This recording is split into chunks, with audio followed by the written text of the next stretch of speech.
All right, I think we are set. We are set, and you can move on.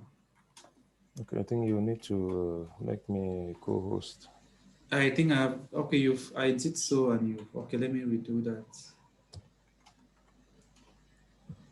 All right, ladies and gentlemen, welcome to our test session of the Microsoft Word application software.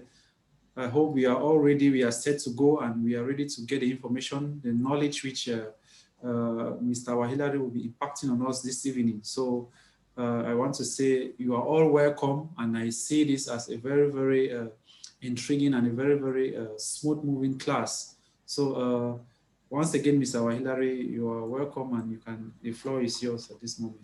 Thank you very much. Okay, thank you very much, Mr. Jordan. So we are going to continue from where we ended yesterday, and I'm just going to go over a brief demonstration of what we did yesterday, just to test. I hope everyone can get me clearly. Yeah, yeah, we are getting you 5 and 5. Everything is okay. Okay, so and I hope everyone has the program. So actually, on the program, we're actually on the. Please, you have to mute your Just mics, continue. No, everybody. no problem. I will sort that out. You can just Okay. continue with the class. Anyone All who right. comes. So yesterday, on our day two, we spoke on. Let me share my screen. Just give me a minute. Okay. Can everybody see my screen? Yeah, yeah, I Yeah, can we see it. can see. Okay. Yeah, we see your screen. So we were speaking on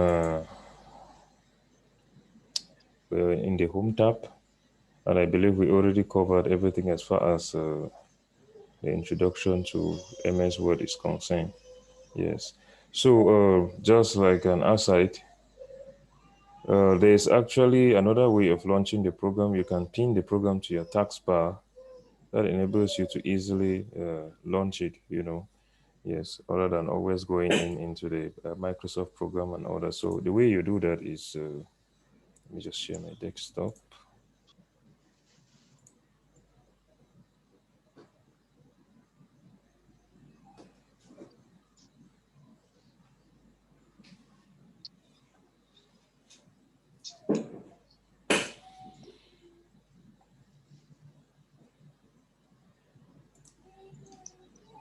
Okay, well, but I think I have a little bit of problem sharing.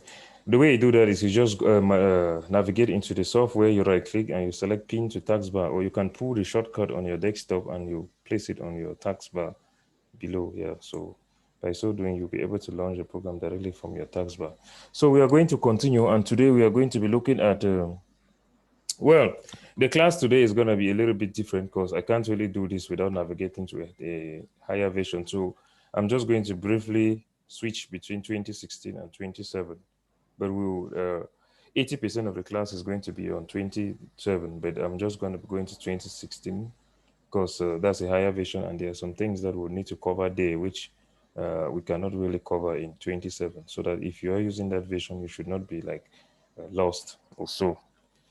Okay, so now we were speaking yesterday about documents, and I believe as of now, you should know how to open an existing document, you should know how to save a document, you should know how to, to do that. You just come to the office button, you can open a new document, that is a new page here, open an existing document, save as, print and all that. But one thing that I also want you to take notice, when you start having a lot of documents in here, you can have like say a maximum of I think maybe 15 documents in here, but you can have some documents that you are going to be working with often. So, and you see, as you keep saving, the new document that you save is going to push the old one below. So it keeps pushing until when this space is full, you can't save any more documents in here. No, actually you can save, but you can't find your previous documents in here. So there's a way that you can pin your that's very important documents, which maybe you can be using often. And what you just have to do is you come up here, you see this pin key, button here. So all you need to do is just to click there, and now we've pinned the document. Now you see how it has changed. If you're using Word 20 from 2010 onwards, it's going to be a little bit different, but I think it's still the same. So I'm just going to go very fast and I share 2016. Yes, I believe you should be seeing this now. Yeah, so this is 2016. I'm just going to go ahead and I create a new document. Okay, so if I come here and I say I want to save, so let's just save this document. So my documents here, you can call that doc3. Now, if I go back there, okay, so now you see these are all documents that have been saved here. So the way for you to pin this in the more advanced version that's from 2010 upwards is when you hover over the document like this, you're still going to find the pin key here. So this is what you do. You just click here and now the document is pinned. If you want to unpin it, you click back there and it goes off. The reason for doing this is when you are saving a new document now, this document remains at this spot. So the new document that you're saving will appear below here. And you can pin multiple documents. So I can pin this, you see, and stuff like that. Yeah. So when you're saving, you see now that the pin key appears there, showing that these documents have been pinned. So let me go back to 27.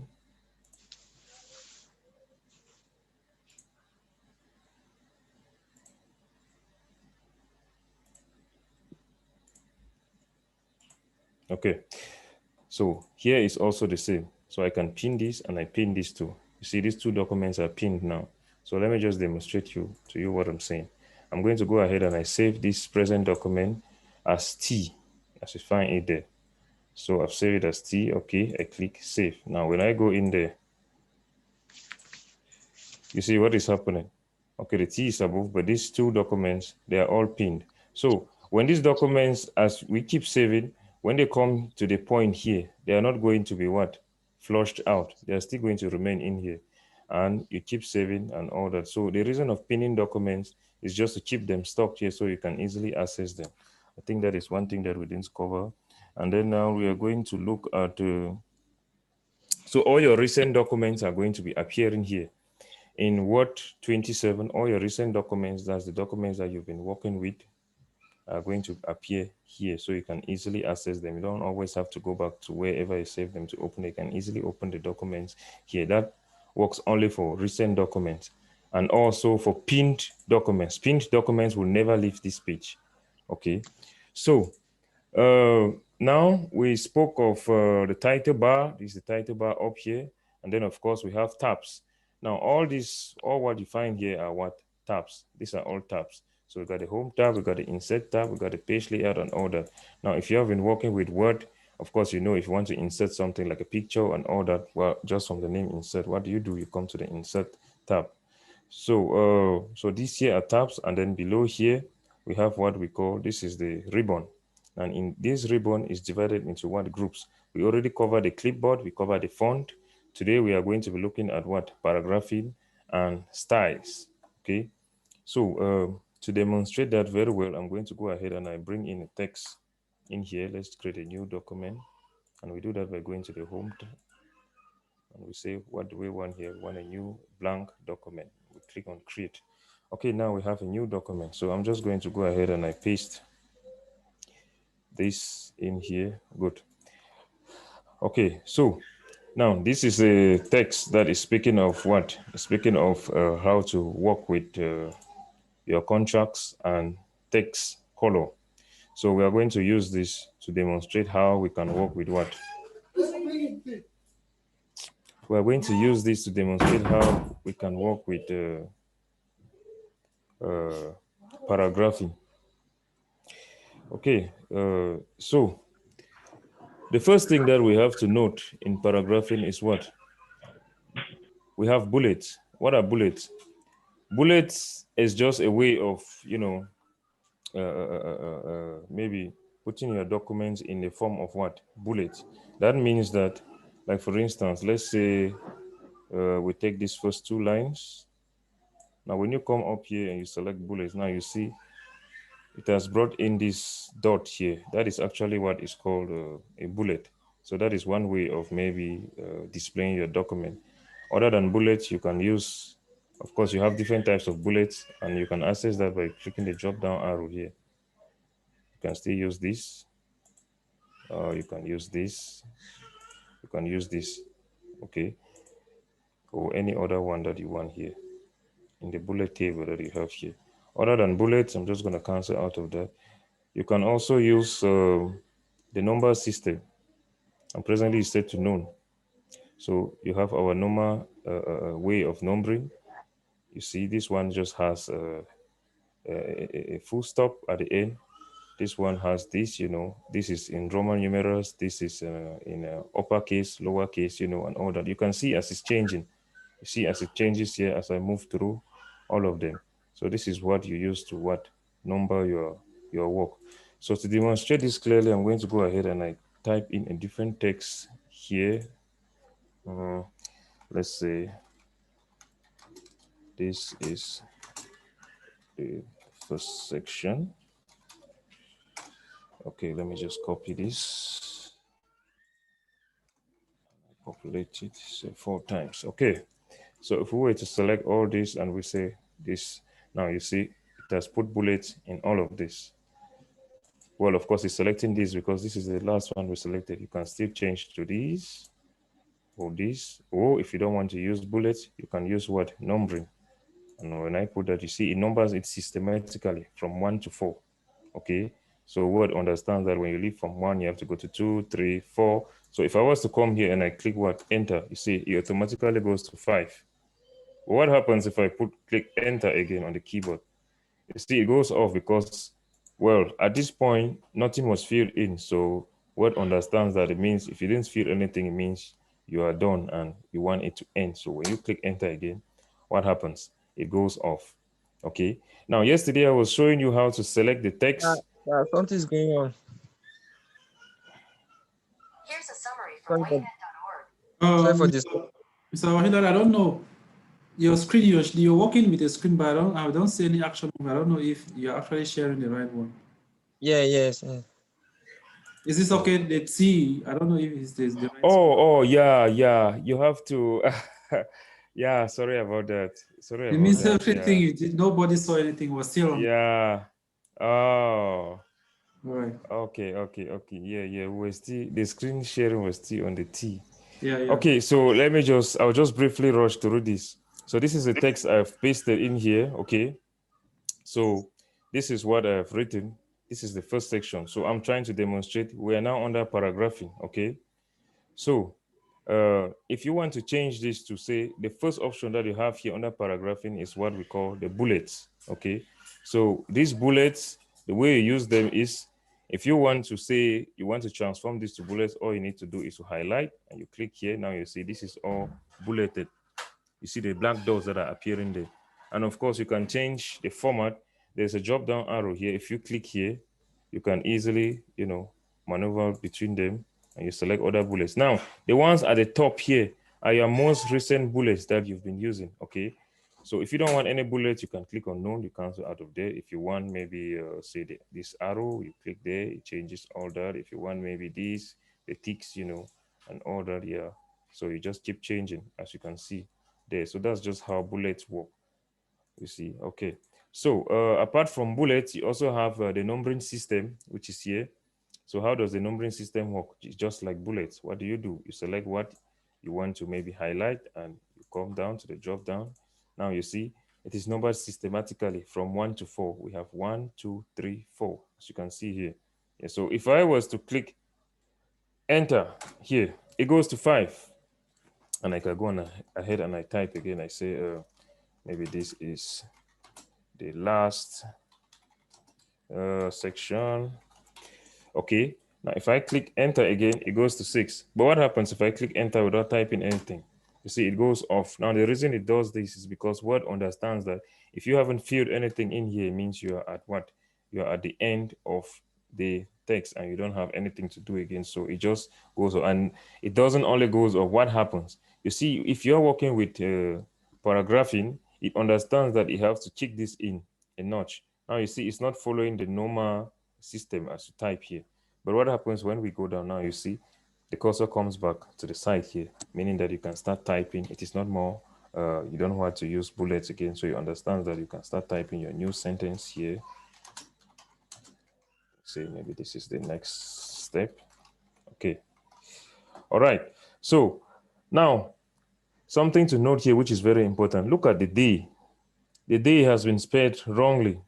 How can we do to correct this? You don't always have to come back here and you're trying to spell it. All you need to do is first you left click, then you right click, and then you're going to see a series of options which will appear here. So you can select the right word there. Now this. So we pick the day, which is correct. Now you have different ways of this.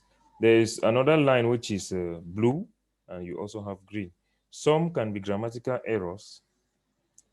For spelling errors, they're always red. But there are stuffs like, let's say, the names of people. Like, let me just put a name here. Let's go to the next step. We can say this is Mr. Let's just put a funny name, like a Chinese name. Yeah, this can be a name. Okay, so what is happening here? Now, this is a name, but what does not understand that this is a name? So what can you do to make it in such a way that this does not underline as red like this? Maybe it's looking, it makes the document to look, it's not really looking professional. So what you do is first you left click, next you right click, and then you are going to come down to what we have here, ignore. Now don't say ignore all, it's gonna ignore everything. You just ignore only this. So when we ignore this, it's going to remove this because what knows that we are telling it to ignore this because it's actually making sense to us. You know what I'm saying? So now the Mr. is also underlined, but actually it's spelled correctly. Why is this underlined? It's because, you know, there are certain words as far as English is concerned, which must always be capitalized. Whether you are using them in the middle, that is in the middle of a sentence, or maybe at the beginning or at the end, or, you know, wherever you're using, they must always be capitalized. Mr. Happens to fall between one of those words, among one of the words. So what you do, if you right click here, you're going to see that you were supposed to put the Mr. was actually supposed to be capitalized, the M was supposed to be capitalized, and then you also have a dot at the end there. So this is the right one, which we have here, as you can see. So now if we go back up, you'll see that the day and the next are underlined in what? Green. Now, this is not a problem of spelling, okay?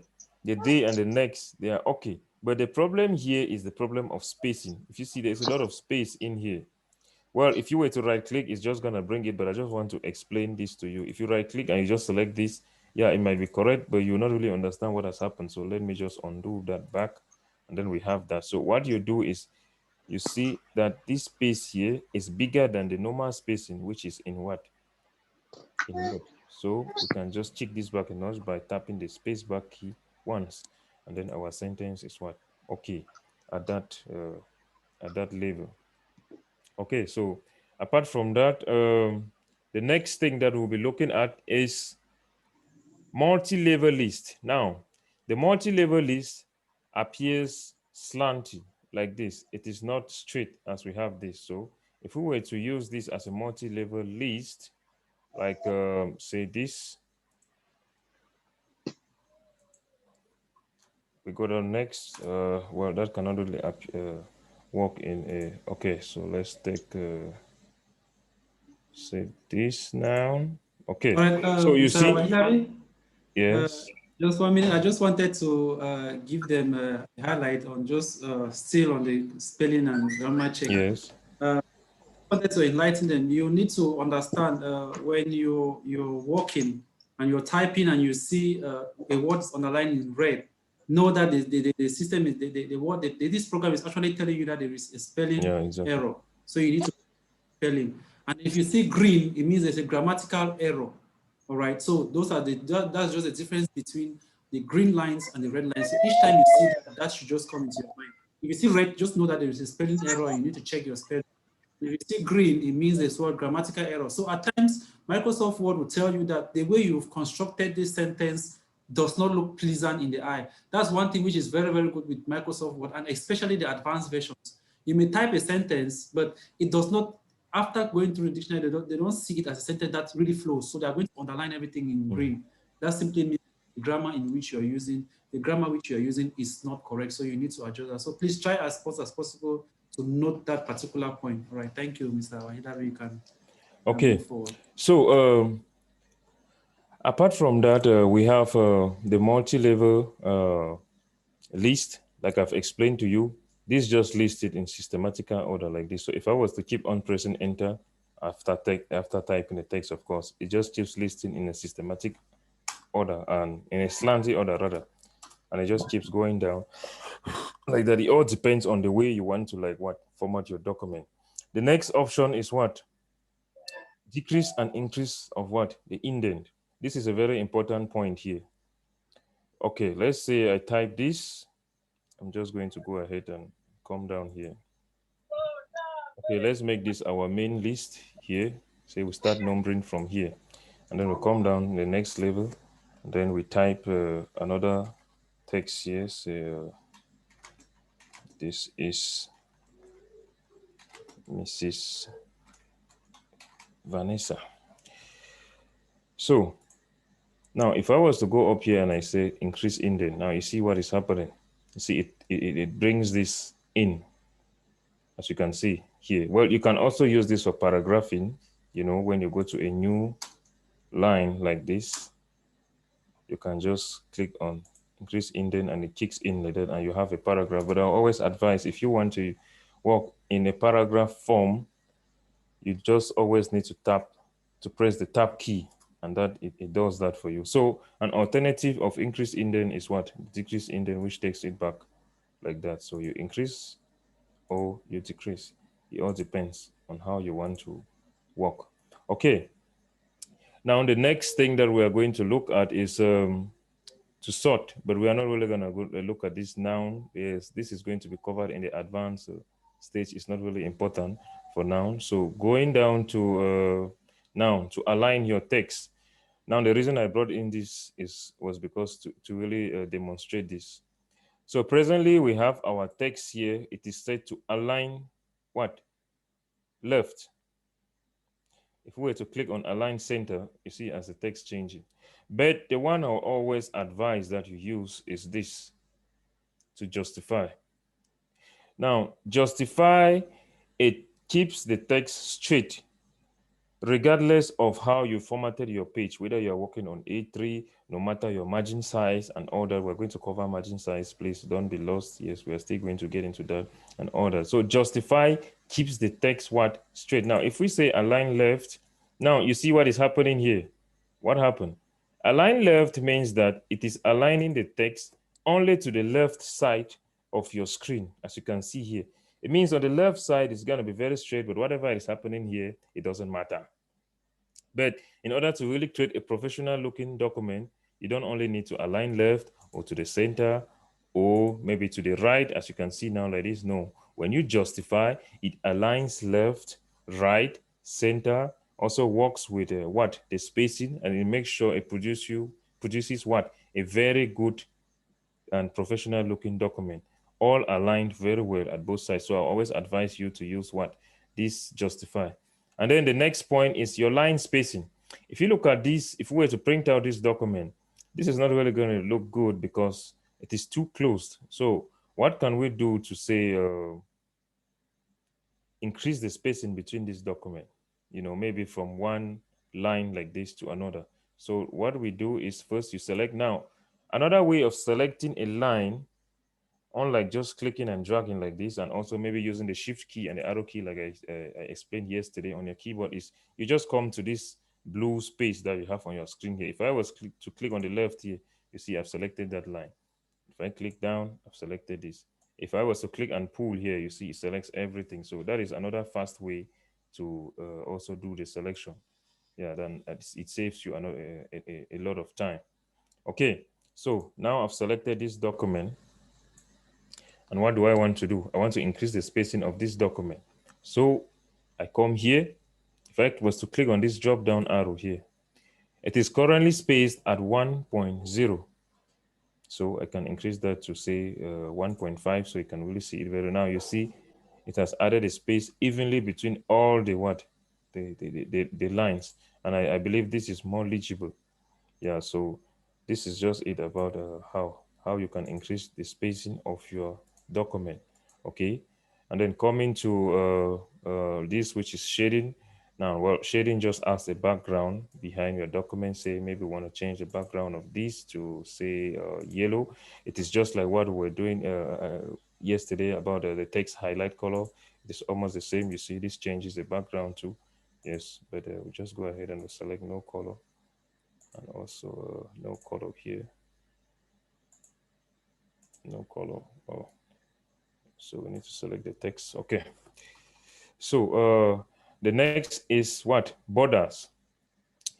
This helps you to create borders around your work. So to demonstrate that very well, I'm just going to go ahead and I copy this. Say copy this. I right click, I select copy, and I come down and I paste here. So I left click and I select paste, or I come up here and I click on paste.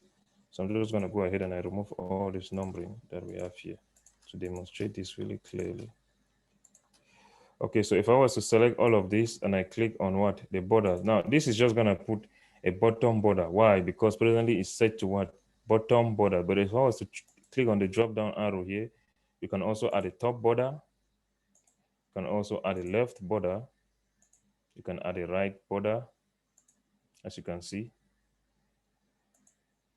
Or you say no borders, it removes everything. Or all borders, it encircles everything like this. Or, you know, you just keep, you can work with this and, you know, but for now, we are just going to leave this. I don't think we need any borders as far as this is concerned.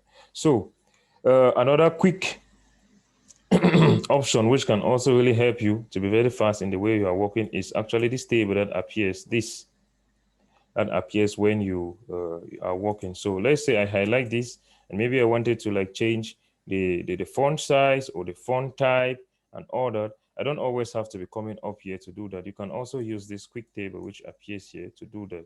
So I can use this to bold. Now look at what is happening when I'm doing this.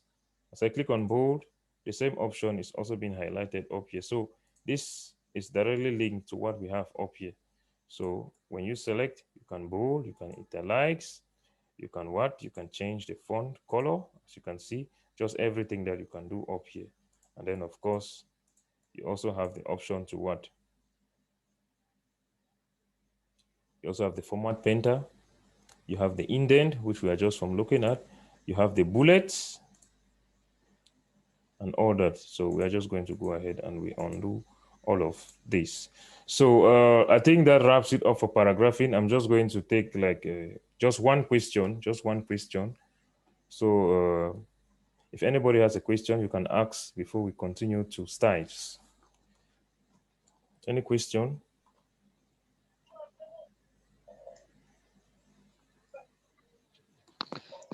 Yes, Please, if your mic is not really properly, I don't know, connected or what, you can always type your question in the chat.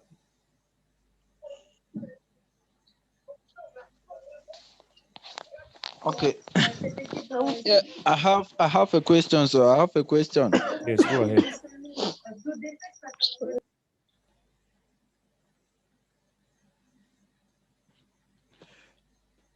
What is your question?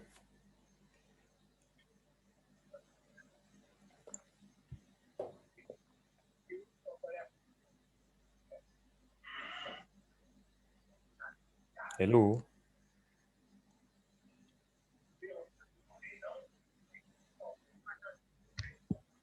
Okay, I think we will just continue.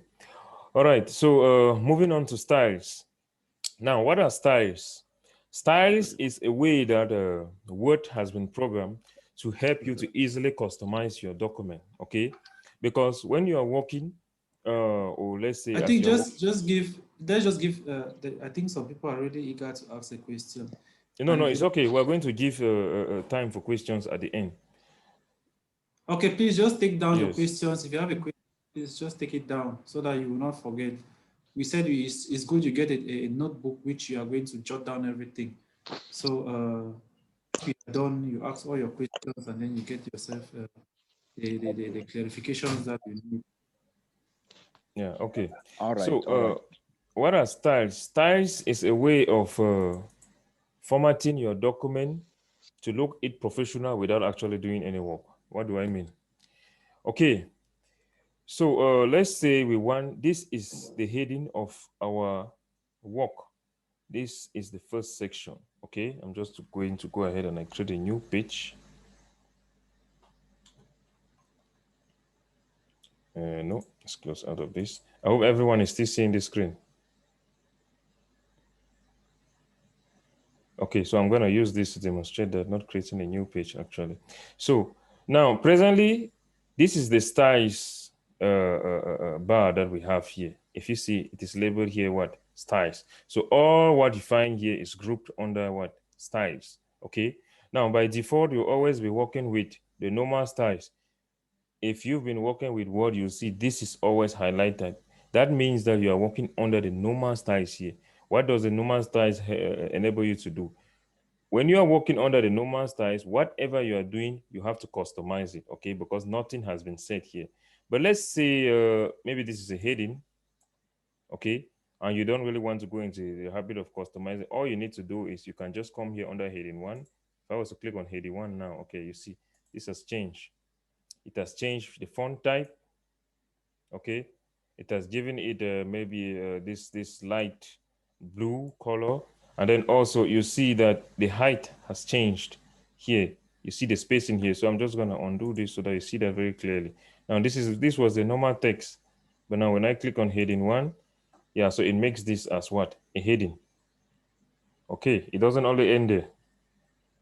Now, if this is the main heading, Word understands that if this is to come as heading 2, which is the subheading, now you see how this works. You're really going to understand this well when we are dealing with the table of content. Okay, so if I wanted to use this maybe to be heading to the this is another format of a heading which I can still use, or you can still use the next one, which is what? Heading 3. You see, this is still another format. So you can also, as an advanced option, customize a style to your own need, which means, well, no, we are not actually going to cover that here. Yeah, we're not going to cover that here. Well, that is for a more advanced class. So for now, this is just how styles works. If you want to put a heading and you don't want to get into the habit of maybe customizing and all that, you can just bring in your heading, you highlight, you select what? Heading 1, okay? Yes, or heading 2, or heading 3, or heading 4, anyone that suits you, okay? If you were to put in, like maybe you're writing a book and you put in the title, okay, then you can come to what? Title, and you see it brings it in like this and even puts a line to underline it to really show you that this is what? This is a title. And then of course you also have a subtitle, you know, and all that. Yeah, so this is just how styles works.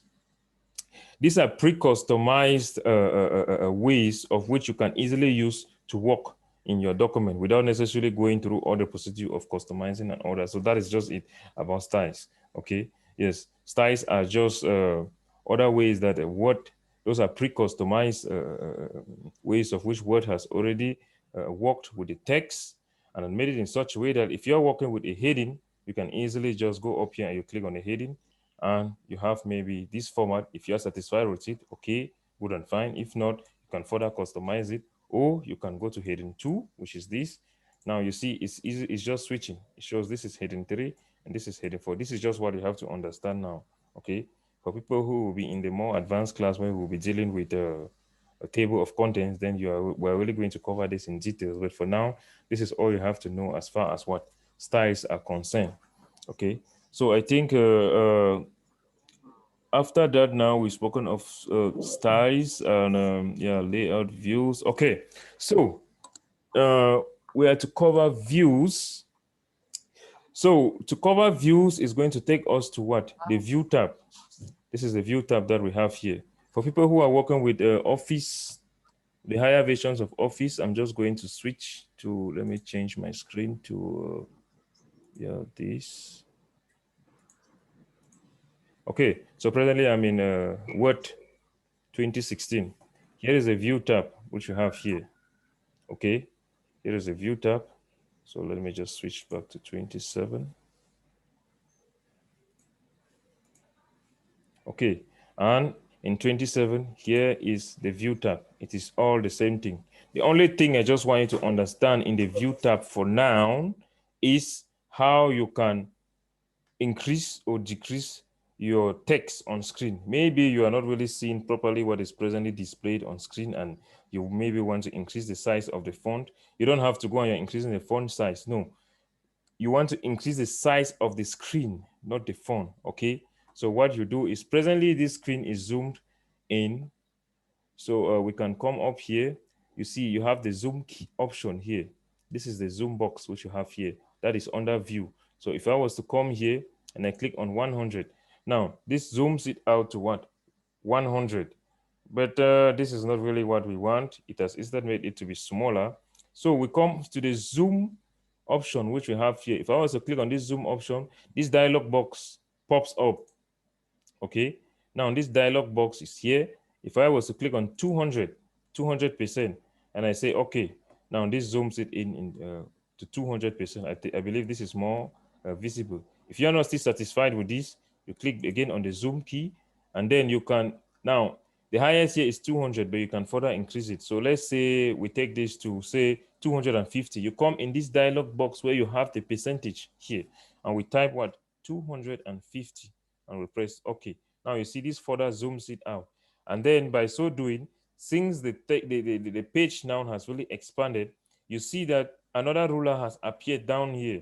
Now this ruler is for you to be able to pull the screen from left to right, in case you cannot see everything that is displayed here. I'm going to further demonstrate that by adding the zoom size again to even say 400.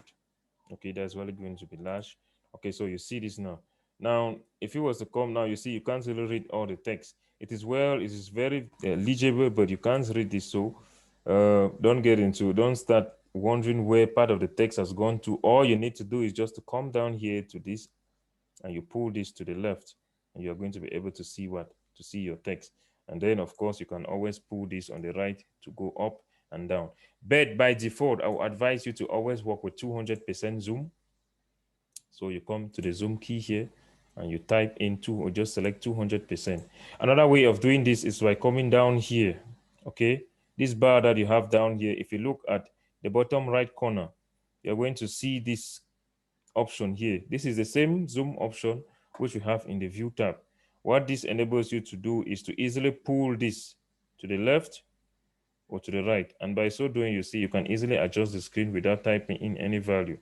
Okay, so we can easily pull that up to 200. Again, if you don't want to pull, you can always click on the percentage here, and this page is still going to appear, and you just type in the value, what, 200 in here, and you have your screen. So get into the habit of working with 200.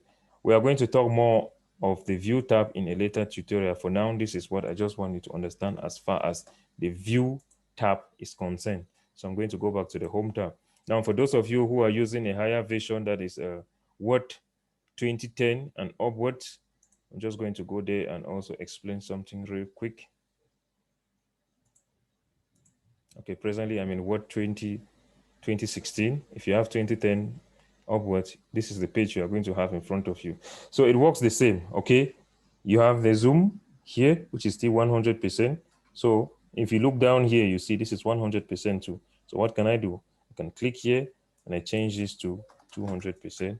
And now I have a bigger screen, which I can easily and conveniently work with. Okay, and then, well, you know, as these programs, they improve them, they get to make them to be more fun and all that. There's a feature which is in the more advanced version, which is not really actually in 27.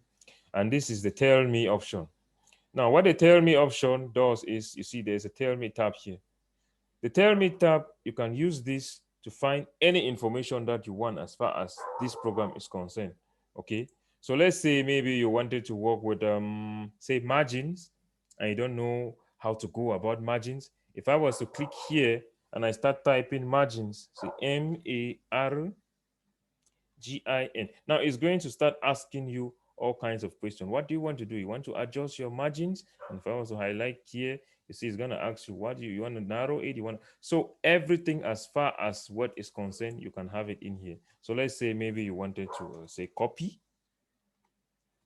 Okay, now you see these are all the results of copy. It's asking you, what do you want to do? You want to save a copy? You want to, even if you don't, there are more results and more search which you can still click here. So this option is only found in the higher versions of Word. We don't have this in 27. Okay, and I believe this was put here so that it can also ease the work of maybe walking through the program and all that. So if you don't know anything, you can always come in the tell me option and you type whatever it is you want to find here, and it's going to explain that to you. But this only applies to the more advanced versions of Word, not 27 that we are currently using. So going back to 27, now you see we don't have any tell me option here. This is actually what I'm talking about. Okay. All right. So I think in our program, the next option which we have to look at is spelling, grammar check, and the thesaurus. Okay. Now for us to work with the spelling, the grammar check, and the thesaurus, we have to come under the review tab. Okay. Here is the review tab that I am under presently. What does this do? As you're typing your document, of course, you can always try to correct the spellings, you know, and all that. But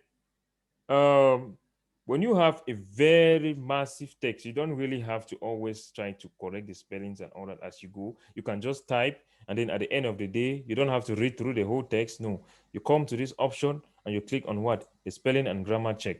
Now, when I click on this option, you see this pop-up appears, and it's going to start picking all the parts in the document that has an error, and it gives you like a recommendation as to what will have been there, and you can easily correct your document by using this option. So now, for instance, it has read and it is up to this point. The misses that we spared here was not actually spared correctly. Okay, so it is now, it has highlighted this. Now watch what happens. It has highlighted the misses, and these are the suggestions that it has brought down here. So all I need to do is just to click, this is what I want. No, of course, we don't want mass, we want misses. So if we were to click on the misses that we have here, and then we come here and we click on change. Now, let me just close out of here and I scroll back up. What has happened? You see that your misses is now spelled correctly, and this is actually how it is supposed to be. Now, what happens is when it does this to one, it just switches, it goes to the next option. Okay. So that is why I say when you're typing your document, yeah, it doesn't mean you should just be in a haste and you type a document that does not actually make sense. No, try to be as efficient as possible. But even if you made some slight errors, at the end of the day, you run the spelling and grammar check, which is found under the review tab, and you can easily correct your document. Okay. So now it has also discovered that our sufficient was spelled wrong. So it has given us an option here. So what was the problem? Now sufficient was spelled sufficient. There is no I, and it has given us the correct one here. So all we need to do is we select this and we click on change. Okay, now you see this has appeared. It's saying that the spelling and grammar check is complete. It means that it has gone through all the document and there are no errors as far as spelling and grammar is concerned again. So all we need to do now is just to click OK, and we are out of this. So all our document now is okay as far as spelling and grammar is concerned. But you see, it's a document that is looking very, it's very disordered. You can still gonna go ahead and you arrange it, but know that everything in here as far as the words are concerned are spelled correctly. Okay, so the next thing that I want us to look at is the thesaurus. Now, what is a thesaurus? A thesaurus is just like a dictionary. Okay, what this does is, you know, it gives you alternatives of words which you can use in your document. Okay, let's say, like for instance, let's just read this sentence. For the university, it is usually best. Okay, so now this is best, but we can use a different word here other than best. Okay, so if we were to highlight best and we come up here and we select thesaurus, or we right click and we come down to I think okay, I don't think okay, yeah, we come down to synonyms and we scroll right down until we have thesaurus. We are going to open this. But now when I come down to synonyms, what is happening here? You see, it has already given us other alternative of best. You can have most excellent, you can have top, you can have finest, you can have greatest, and all this other stuff that you have in here. So if I was to select any one of these words, that is a synonym of best. So the sentence can still read, for the university, it is usually preeminent. That is still best. Okay. Yeah. So that is another way of making your document to look professional. Okay. Learn to don't always go for the easy words. You can use thesaurus to, fine tune the document and make it to, like, stand out. And not only that, it actually defines the word for you. So you don't just go and you get excited and you are using words of which you don't even know the meaning. Okay. So if I was to select this again, I go under synonyms. Actually, at this point, I'm just going to click the thesaurus option up here. So what is happening here now is, please, I just need to minimize this real quick. Okay, so look at this. You see a page has appeared on the right here. And the first thing that is appearing there are the synonyms of the words that we've selected, the best that we've selected. That is, in this case, preeminent, okay? So we can either use this or any of the other words that we have here, okay? So if we were to select, say, we want to change this now to superlative, all we need to do is just to click on this drop down and we click on what? Insert. And well, it inserts that at the point of which we have our cursor is presently. So let's go down to, let me just close this out. Let's select this. Select our thesaurus, okay, which is, let's go back. Forgot the T, okay, thesaurus, finest. Then we say insert. Now you see, it overrides the word to what? Finest, okay? Yeah, so that is just how thesaurus work. It just gives you alternative words which you can use in your document to fine tune your document. So thesaurus is just like what? Synonyms, okay? What we commonly understand in English as synonyms, okay? Yes, so apart from that, I think the next thing we have to look at is how to add a hyperlink in your document. What is a hyperlink? A hyperlink is a link which is clickable. What do I mean clickable? It's a link which you can use to access the internet. Okay, so let's say at this point, we wanted to put a link here which you can use to maybe get more information of what a university is concerned. So if I was to come here and I say for the university and I say .com. Now, what is happening there is it's just reading like a text. Okay, yes, it's just reading like a text. But if you were, please mute your mics, please. If we were to email this document, the soft copy to someone, and we want that as you are going through this document, you can click on this link, which can actually take you to a web page. That's if you're connected to the internet, in order that you can find out more information about this particular word which we have here, in this case, which is a university. There's a way of doing that. At this point, it just reads as a text. So we will have to transform this into a link, okay? And the way we do that is for us to come under what we have, we call, I think in, okay, we are still going to be under the review tab.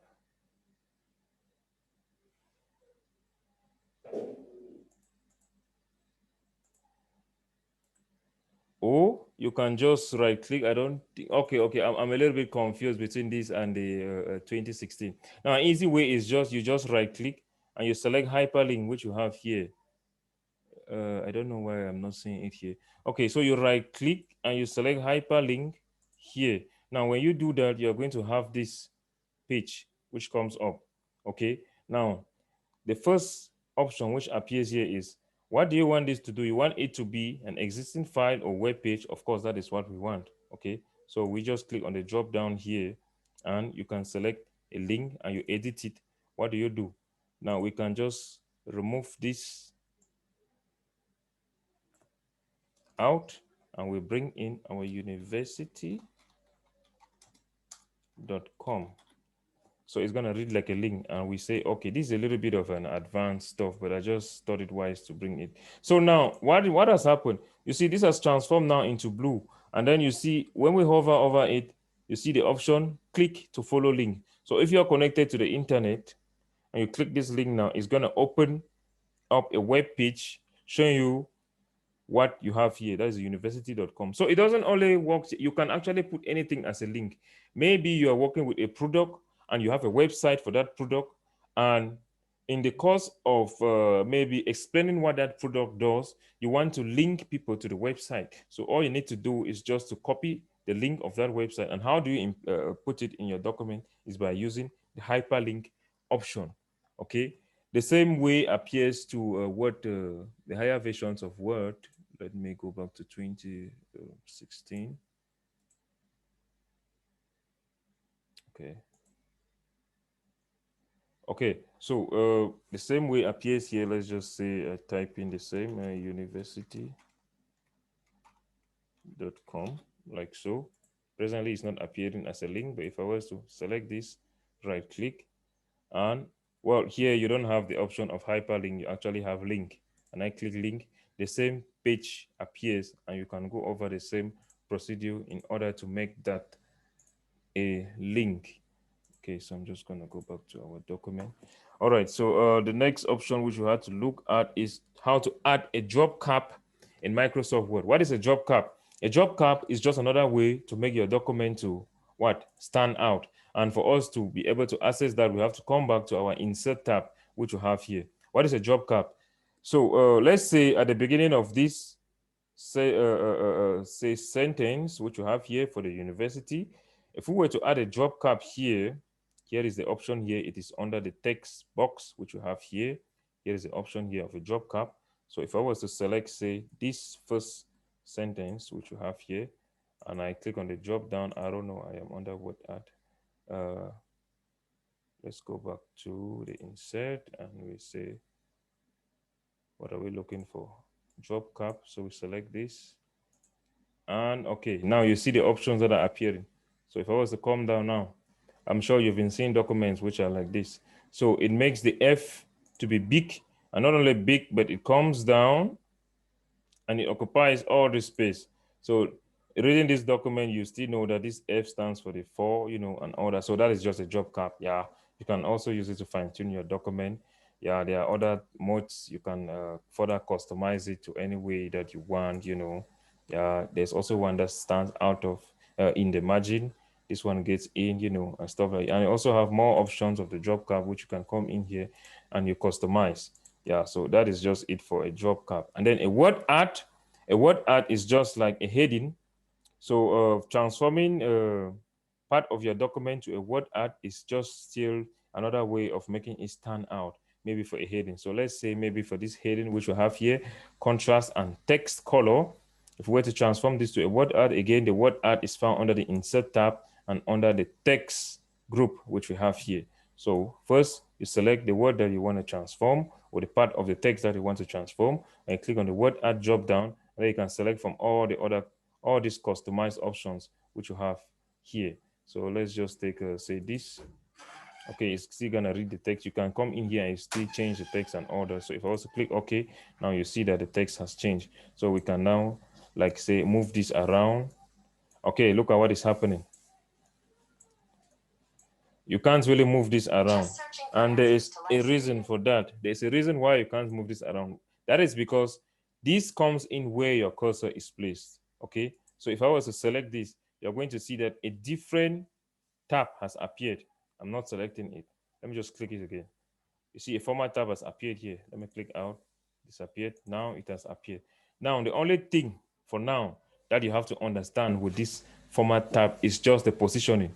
Now the reason this text is not moving is because it's constrained to this point that the cursor was. Okay, so Word understands that you wanted this text to appear here. No, but actually we want it to appear at the top of our document. So what do? You click here, you come under what we have here as positioning. If I was to click on the drop down key here, and then I'll say, put this at the top of my text. So you can put it at the top, you can put it at the right, you can put it at the left, in the center, down, but we want it at the top here.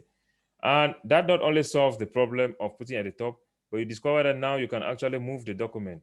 You can actually move the text to anywhere or any position that you want. Okay, yes.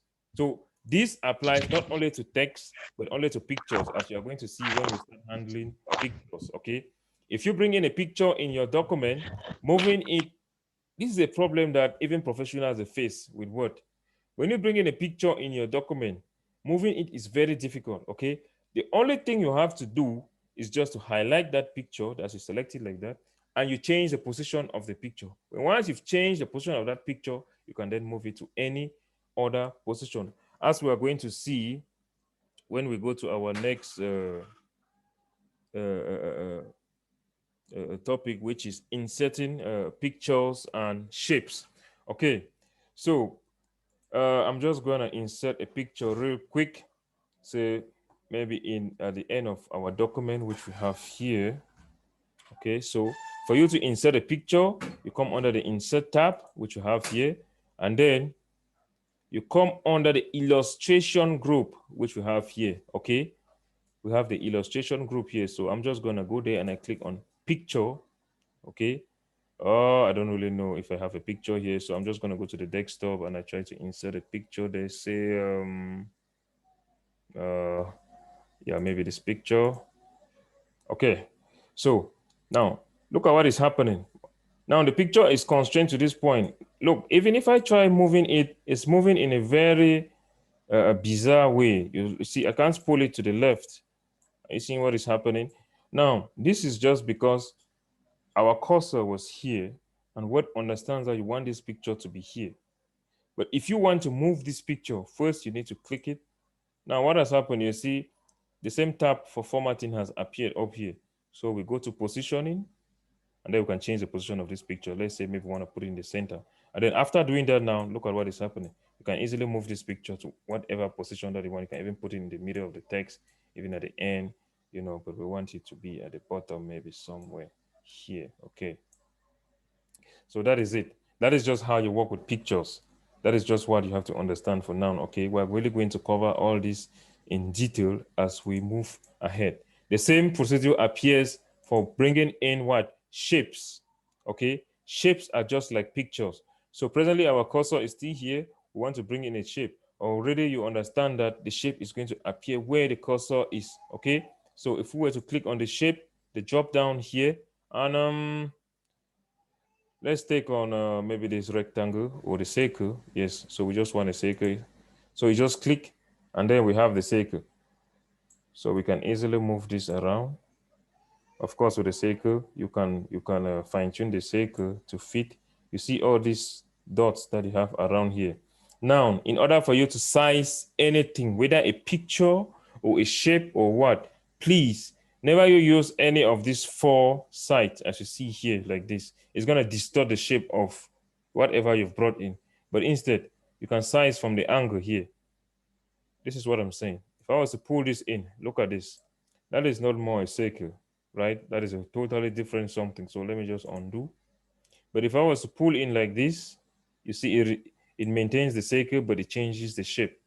That is what we want. Same goes for a picture. If I was to reduce the size of this picture and I start pulling in like this, look at this. That is not more a picture. So I'm going to undo. But if I was to reduce the size like this, you see, it keeps the original shape of the picture, but it reduces the size. So learn to work with these angles. Yeah, don't work with this. Okay, so that is it. So with this, you can bring in any shape, you can bring in any picture, you can customize it the way you want to appear in your document. The point to note is what? When you bring in this, change the position, and then you can move it to any, you can move it anywhere you want to appear in your document. Okay, so yeah, I think that sums it up for our day 3. And then for now, we're going to give room for questions. So I don't know if Mr. Jordan have anything to say before the questions. Wow. That was a really thrilling session today. Give a round of applause to you, Mr. Hilary. You've really touched everything. You've really touched everything as far as this session is concerned. The only thing I think I wanted to add is in respect to the paragraphing. So you need to understand when to use paragraphing. It's always good. I just want to give you an example. For example, when you're doing letter writing. You know, we have different ways in which we present our letters, or maybe you want to submit an application. Some institutions will always want you to maybe prepare and present maybe block paragraphing or slanting paragraphing, or maybe the American standard or the British standard. So that's the reason why you see all of this paragraphing. You need to understand. And then equally, when you are your indentations too, it comes to it really plays a part when you are trying as much as possible to see how to shift your text either to left, right, or center. And then most at times we have when you are placing your text, the center text, that's when you're paragraphing to the center, it mostly works with headings, I think, especially with heading 1 of your text. That's when you actually maybe use this particular paragraphing. And then we have the justification. Now, justification has to do with when you are preparing maybe a chunk of information. Let me just say you are doing a letter writing and you really want the text, your document to look very, very beautiful, because as you can see on this text, as it is indented on the right, you see that it does not really look beautiful. But once you see Mr. Hillary, once he highlights the text and he does the justification, you really see how the text really fits on the screen and it looks very, very beautiful. Then another thing too we need to understand is, I think when we are working, I think this particular worksheet we are working on, it does not have the rulers. What we have are just the scroll bars. So at times when you're working, it's always good to equally enable the rulers. Okay, so yeah, that's true. And for you to do that, let me just show that real quick. That's true. Because by default, the rulers don't appear in, I think, 27. In the more advanced version, you have it. So for you to enable the rulers in your document, you just come under the View tab, okay, here, and then come under the Show and Hide group, which you have here. And if I was to check the rulers, now you have the rulers. Yeah, there are also grid lines, but this is not important. So this is how you bring in the rulers. Okay, Mr. Julian, back to you. Okay, so this rulers really helps you when you're preparing your text, because when you are preparing a text, for example, an organization, or maybe you want to apply for a job, at times they are going to tell you, they are going to give you specification on how they want your text to look like. They will tell you how you are supposed to place these rulers. They give you specifications which you need to follow. And I think in our when we're giving a quiz, we are equally going to give you this particular specification you need to follow, because at times it's always good you follow these specifications. And then we equally have the scroll bars. We always have one on at the bottom of your screen and another one on your right. Those scroll bars, it always helps you to move around your screen and see how far you're going with your work. So I think those are things which you need to try as much as possible to really understand very, very well. So I think that's just, I think Mr. Hillary has actually covered everything. So I think when we'll be doing a more practical session, you're going to understand everything. You're going to really, we're going to touch, we're going to give you a text which covers everything, and it should really help you to understand everything. So I think we are going to give room for questions anyway. If there are any other things which I think we have omitted, because I know by the time we continue, there might be some few things which we think you need to know. To bring it up. So I think, Mr. I don't know if it is, I don't know if you have a question because your mic is on. If you have a question, then we are going to give you the floor. Okay, I think you don't have.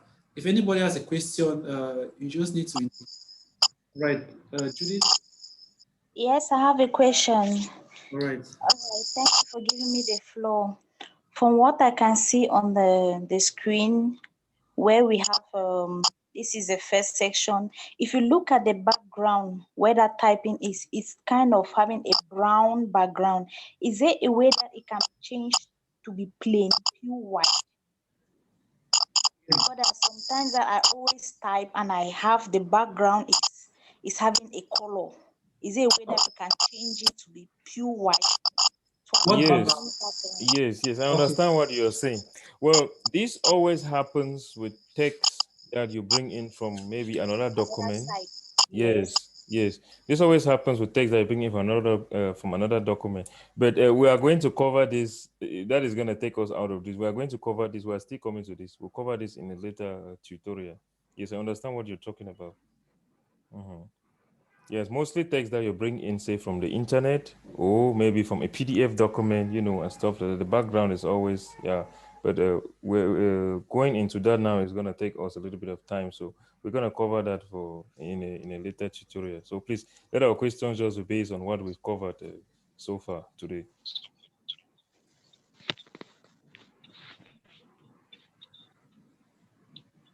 Okay. Greetings, sir. Please, I have a question. Yes. Yeah. My question actually is on numbering. Yes. All right. Okay. Let's say we are working on a project, and you have done all the numberings, and you have done all the numberings, Yes. and yeah, you have done all the numberings on the main topics and the subtopics and everything. Yes.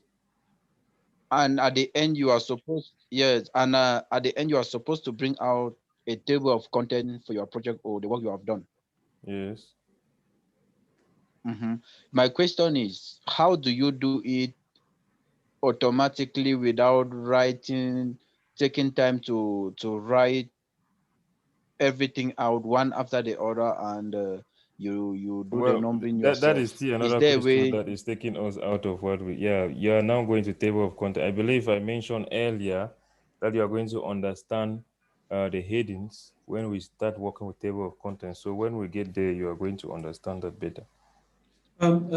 Please come again Okay, so thank with you. that question. I think Yeah. there's something I get. There's something I'm trying to get from. Come again with that, Mr. Bertrand.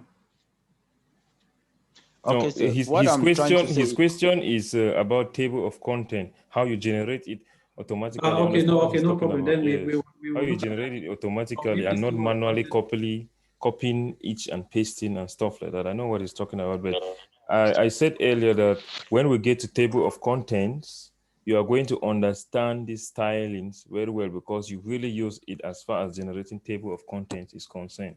Yes, so yes, when we get there, I think you're really going to understand that better. okay, so thank you very much. Yeah, you're welcome. Mhm.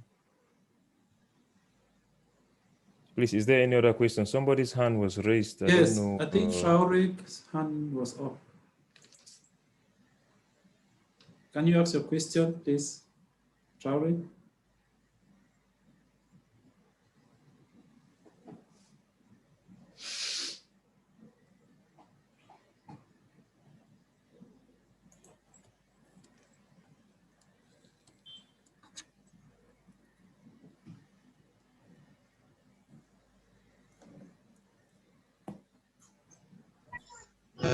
Sir, please, I wish to ask if your like the format is about what you just like said about the relation. Now, is it almost like the relation goes for the phone Microsoft or is just found only in the PC Microsoft? can you please come again? I said I just wish to ask if you want the relation, if that format is found equally in the mobile Microsoft or is found only in the PC Microsoft. What? No, what we are doing here is for PC. Now, I explained earlier that the mobile Microsoft, you can easily use it just to view documents. It is really going to be very difficult for you to use the mobile Microsoft to actually do what we are doing here. Yes.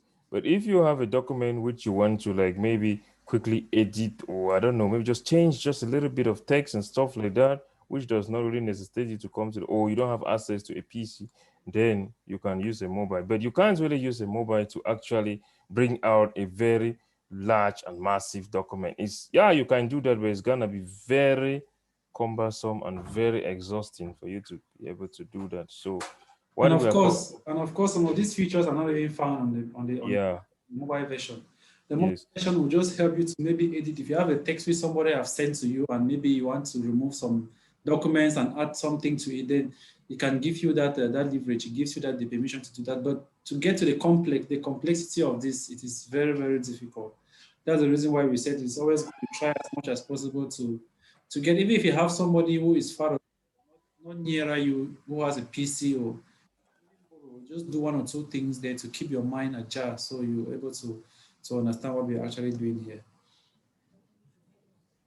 So is your question answered, Gift? I hope we have answered your question.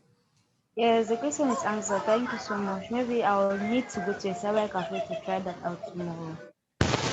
Oh, Okay. no problem. Any other question? Okay.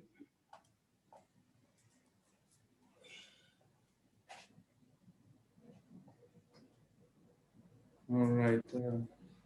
I think everybody is satisfied with the session today. I don't know. Mr. Awa, I don't know if there is any other content in our program today. Is there any other? No, I think we have exhausted everything we had to do today. So what is going to happen now is that we are going to send the assignment in the group. There's an exercise that will send the assignment in the group. So please endeavor to do that. You have to do that and you submit it before we have our next session of tomorrow. So that is the only thing that you have to do now. After this, now the assignment is going to be based on what we have been able to cover so far. Yes, and a little bit more, of course. You know, it's always good to give a little bit of challenge and stuff like that. Yeah, so it's just going to be on what we've covered so far and a little bit more, so you can actually also try to see how you can go an extra mile to try to like maybe solve 1 or 2 problems as far as Microsoft is concerned.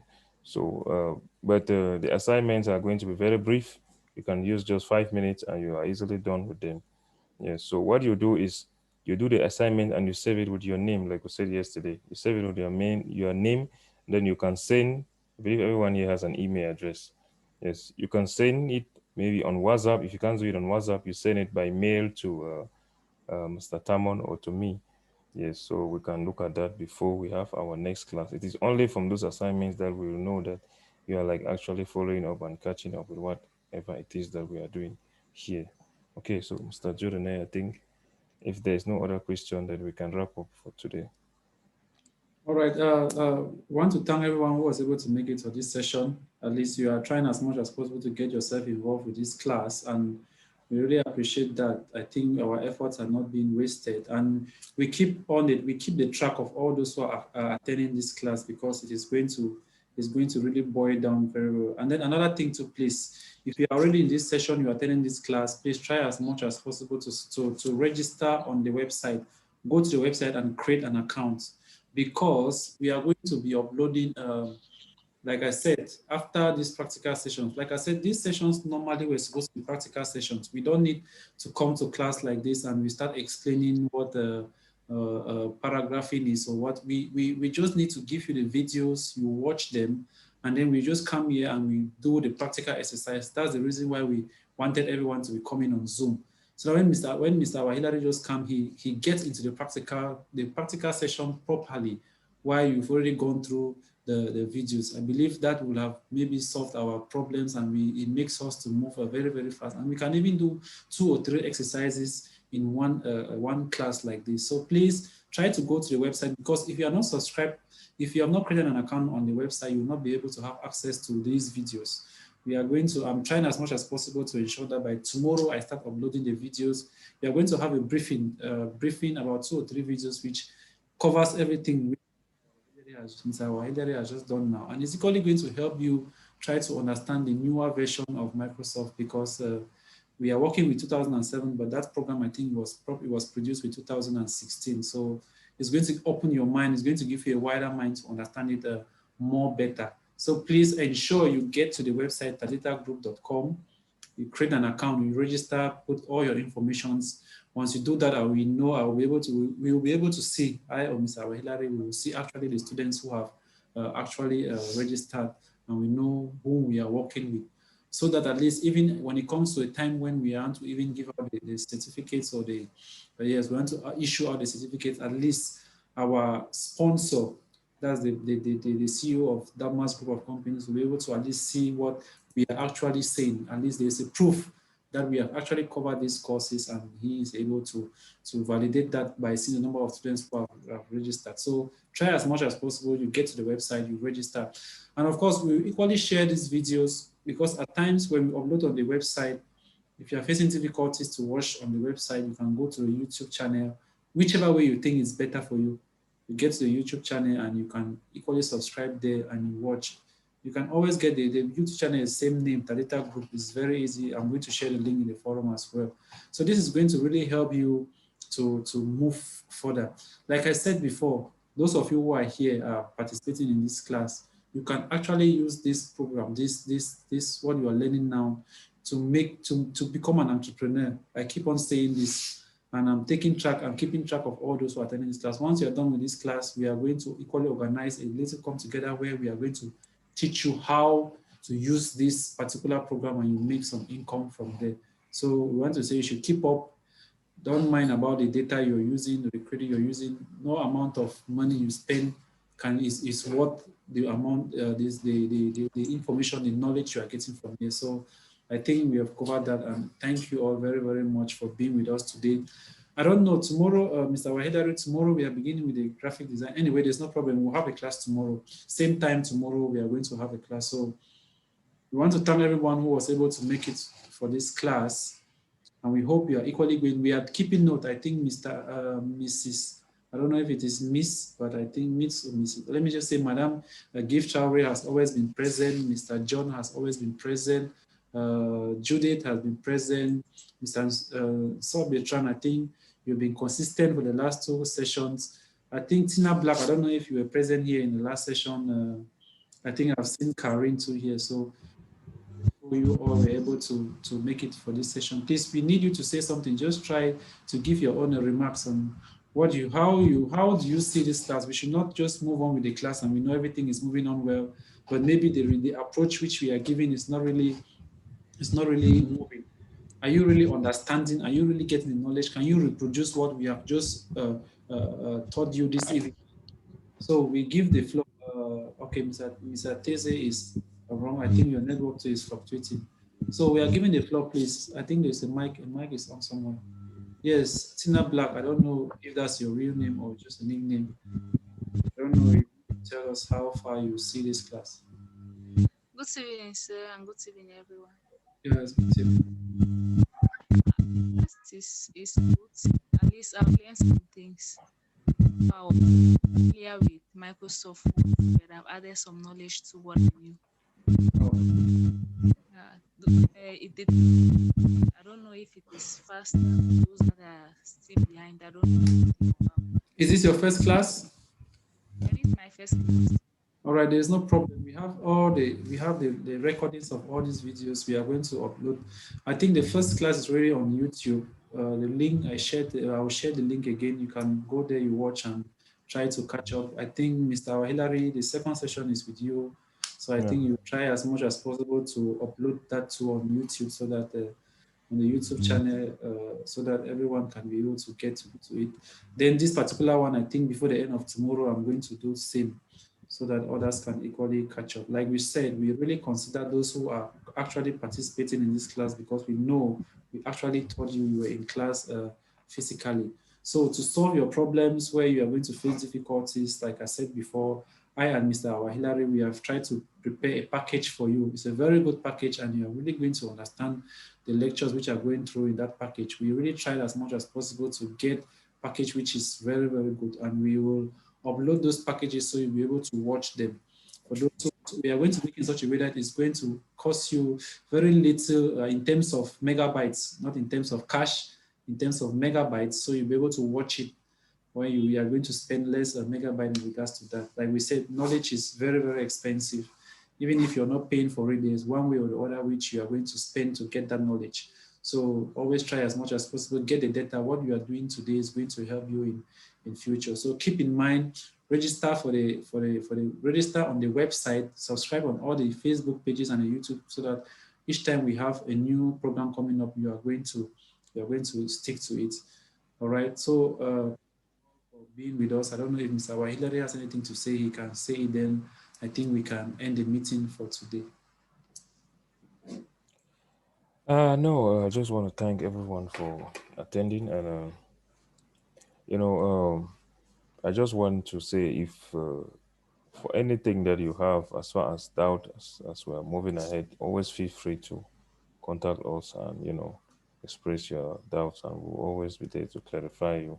Okay, but we are doing this systematically. I know this session, is going to be a mixture of people from different backgrounds, but we are trying to go systematically so that even people who are not yet used to the word program can catch up, you know, somehow. So please, when you bring up a question, like the questions that they brought up before, and we say we're still going to get to that, we're going to get to that, okay, with time. Yes, so please just also try to bear with us for the sake of the other people. Can't really just be rushing, you know, into stuffs like that without really going on system. Is the program is made in such a way that everybody can easily understand, you know. Yes, so with that said, I just want to thank everyone who attended today, and hope to see you all tomorrow. Okay. All right, one last thing, please. One last thing.